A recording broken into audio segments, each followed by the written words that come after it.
संस्कार का बड़ा सीधा सरल अर्थ होता है संस्क्रियते अलंक्रियते अनेन इति संस्कारः। जिस भी विधि के द्वारा, जिस भी मेथड के द्वारा किसी को भी अच्छे से अच्छा बनाने की कोशिश की जाए, वे सारे प्रयत्न, वे सारे एफर्ट्स जिससे कोई भी चीज़ बढ़िया से बढ़िया बन सकती है, बस उसी को संस्कृत में संस्कार कहा जाता है। तो आज हम जो दूसरे संस्कार की चर्चा कर रहे हैं, पुंसवन संस्कार, इसका अर्थ होता है पुरुषत्व की रक्षा करने वाला संस्कार। अब एक नई आत्मा माँ के गर्भ में आ चुकी है। एक शरीर से दो शरीर का निर्माण होना है, तो दो बातें बहुत महत्वपूर्ण हैं। सबसे पहला ध्यान, माँ का स्वास्थ्य अच्छा बना रहे। माँ का स्वास्थ्य अच्छा रहेगा तो वो जो नई आत्मा माँ के गर्भ में आई है वो भी अच्छे स्वास्थ्य वाली होगी। इसलिए माँ का आहार विहार, द्वितीय संस्कार में सब कुछ बता दिया जाता है। माँ को कैसे भोजन, छादन, शयन, जागरण के व्यवहार करने हैं।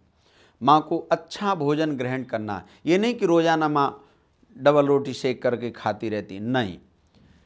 ब्रेकफास्ट अलग होगा, लंच अलग होगा, डिनर अलग होगा। उनमें सारे के सारे जो पौष्टिक तत्व हैं, जितने कार्बोहाइड्रेट्स हैं, खनिज तत्व, वे सब के सब माँ को अलग अलग भोजन के रूप में मिलने चाहिए। दूध भी माँ ने पीना है तो उसके लिए अलग विधान हैं। पहले महीने में उसमें माँ मान लीजिए शहद मिला करके दूध में पीती हैं, तो फिर रोज़ाना शहद मिला के नहीं पीना। कभी दूध में सौंठ डाल करके दूध को लें, कभी ब्राह्मी औषधि मिला करके लें, कभी छुआरे डाल करके दूध को मीठा कर लें। कहने का मतलब यह है कि अलग अलग प्रकार का आहार माँ ने ग्रहण करना है। और पुंसवन संस्कार की एक बहुत महत्वपूर्ण विधि होती है। जब दूसरे महीने में पुंसवन संस्कार कराया जाता है तो उस दिन प्रातःकाल माता पिता एक यज्ञ कराते हैं अपने पुरोहित के साथ में। वहाँ पर जो गिलोय की कोमल पत्तियाँ हैं और वट वृक्ष की जो कोमल पत्तियाँ हैं, इनके रस को निकाल करके कपड़े में अच्छे प्रकार से छान करके दाहिनी ओर से माँ जो उसको सूंघती हैं।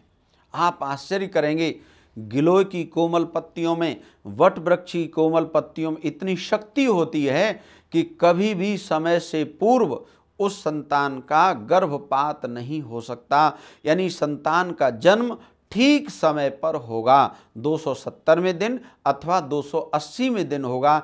इसलिए पुंसवन संस्कार की ये बहुत महत्वपूर्ण विधि है। गिलोय अथवा वट वृक्ष के पत्तों को पीस करके उसकी जो सुगंध है, उसकी जो स्मेल है, वो माँ को दाहिनी ओर से नासिका द्वार से सुंघाई जाती है, जिससे संतान का कभी भी बीच में गर्भ की हानि न होने पाए। और पिता के लिए बहुत ध्यान देने योग्य बात है, पुंसवन संस्कार का यदि प्रचार प्रसार हो जाएगा तो ध्यान रखना, कोई बच्चा हमारे समाज में कमज़ोर पैदा हो ही नहीं सकता। आपने अनुभव किया होगा, माता पिता बड़े स्वस्थ हैं लेकिन संतान बहुत कमज़ोर पैदा हुई। क्यों? क्योंकि माता पिता जानते ही नहीं कि जब गर्भ में संतान आ जाती है तो हमें किस प्रकार से रहना चाहिए। इसी संस्कार में पिता को ये उपदेश किया जाता है, निर्देश दिया जाता है कि देखो, ये जो नई आत्मा आपके गर्भ में आ चुकी है, अब आपने जब तक संतान का जन्म हुए पश्चात 2 महीने व्यतीत नहीं हो जाएंगे, यावत संतान का जन्म हुए पश्चात 2 महीने व्यतीत न हो जाएं, तब तक पिता जो है ब्रह्मचर्य व्रत का पालन करते हैं, जिससे वो संतान गर्भ में ही अच्छे प्रकार से पुष्ट और बलिष्ठ होकर के जन्म लेती है। ये बहुत महत्वपूर्ण संस्कार है। आज अगर हमारे समाज में पुंसवन संस्कार का, द्वितीय संस्कार का प्रचार और प्रसार इस धर्म ज्ञान चैनल के माध्यम से हो जाएगा तो हमारे समाज में फिर बहुत हृष्ट पुष्ट सुंदर बच्चों का जन्म होगा। द्वितीय संस्कार में, पुंसवन संस्कार के समय माँ को ये बताया जाता है कि आपने किस प्रकार से अपने रहन सहन का विधान करना है। मान लीजिए माँ यदि रोजाना नमकीन ही नमकीन खाती रहती हैं, उनको नमकीन बहुत पसंद है, खाने में तो अच्छी लगेगी क्योंकि उनको पसंद है, लेकिन इसका जो परिणाम है वो बच्चे के ऊपर पड़ेगा। जब बच्चे का जन्म होगा तो या तो उसके केस कम होंगे या कुछ दिन के बाद वो जैसे ही 30-40 साल का होगा उसके सारे केस गिर जाएंगे और वो अपने आप को गंजा अनुभव करेगा। इसलिए माँ को ये ध्यान रखना है, बेशक आपको नमकीन पसंद है लेकिन उसके साथ साथ मीठा जरूर खाना है। माँ यदि नग्न सोती रहेंगी, वस्त्र आदि बहुत कम पहनेंगी, तो ध्यान रखना संतान जो है वो पागल भी पैदा हो सकती है, मेंटली रिटायर्ड बच्चे पैदा हो सकते हैं। इसलिए माँ को शयन के समय भी कुछ न कुछ वस्त्र जो है अपने शरीर पर जरूर धारण करने चाहिए।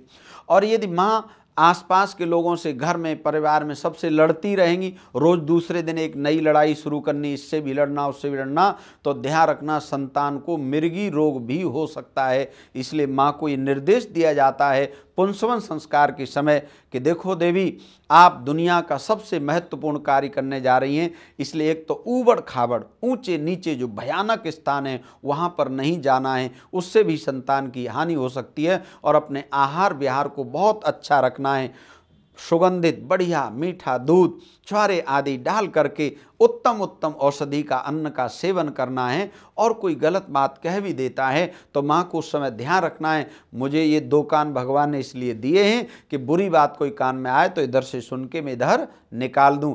अपने मन को प्रसन्न रखना है, आहार विहार, अच्छा भोजन ग्रहण करना है, जिससे संतान स्वस्थ भी हो और अच्छे मन वाली संतान हमारे घर में जन्म ले सके।